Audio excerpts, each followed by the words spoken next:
আমার চাচার দুঃখের কাহিনীগুলো আমরা একটু শুনি, আপনারা দুঃখের কথা শেয়ার করেন। চাচা প্রথম তো আবার বলেন। আমার মা মরে গেছে, আমি কবর চিনিনি। আমার আব্বা মরে গেছে শহর থাকতে, একজনের কাছে ডাকি গেল, সেই সম্পত্তি সব আমার নষ্ট করে দেয়। তারপর বাংলাদেশ স্বাধীন হওয়ার পরে আমি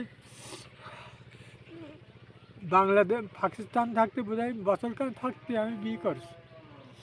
বিয়ে করার পরে সেই আমার বউ আর আমি ওই দলিত্তি কৈলবৃত্তি জেঠুত্তি ধান কিনে আনতাম, 8 বস্তা 7 বস্তা এরকম করে কিনে আনতাম, জন দিতাম আর ওই করতাম করি কমেই। তাই এই এই এই জমি জায়গা আবার আমি কিনেছি। কিনা জমি আমার আমার দুটো দুটো বেটা সবাল আর দুটো মেয়ে। বড় মেয়েটা এই ম্যাট্রিক পাস করিনি, টেনে বললিতে বিয়ে দিলাম। আর ছোটো মেয়েটা টেনে ম্যাট্রিক পাস করলে তো বিয়ে দিয়েছি। বড় সবালটা বিয়ে পাস করলে চাকরি হয়ে গেছে তার ওই মির্জাপুর হাই স্কুলে। আর ছোটো ছেলেটা এমএ পাস করেছে এই বিরাটে, তার চাকরি হয়ে। আমি খুব কষ্ট ছিলাম, আল্লাহ আমার সব কিছু দিয়েছে, এখন কষ্ট নেই আমার। এখন রোগের সৃষ্টি করে দিয়েছে, এই হলো সমস্যা আমার। আমি খুব কষ্ট ছিলাম।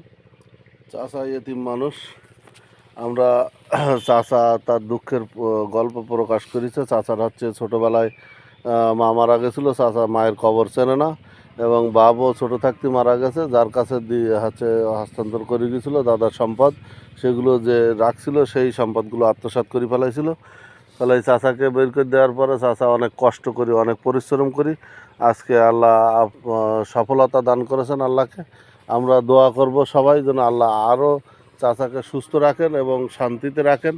আর এই বাগান বর্তমান এখন চাচা নিজে কিনে নিয়েছেন না, এখন চাচারই আজকে 12-13 বছর এখানে এই কুল বাগান, অনেক বড় বাগান। আমি দেখে আসছিলাম ভিতর পর্যন্ত, এবং লিচু গাছ, আম গাছ, নারকেল গাছ, অনেক কিছু গাছ আছে, সাথে পুকুরও আছে চাচার।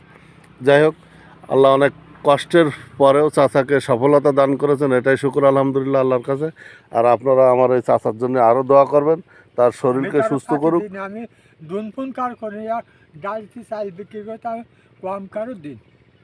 যাক, এই জন্য আল্লাহ আপনাকে সফলতা দিয়েছে। তবে আমার চাচা অসুস্থ, চাচার জন্য সবাই দোয়া করবেন, চাচার জন্য দ্রুত শেফা দান করে আল্লাহ, এটাই আশা করি আপনাদের কাছে ইনশাল্লাহ। চাচা আপনি একটু দোয়া চান সবার কাছে। আমার আমার জন্য তোমরা সবাই একটু দোয়া করিও আমার জন্য। হ্যাঁ ইনশাল্লাহ সবাই দোয়া করবে আপনার জন্য।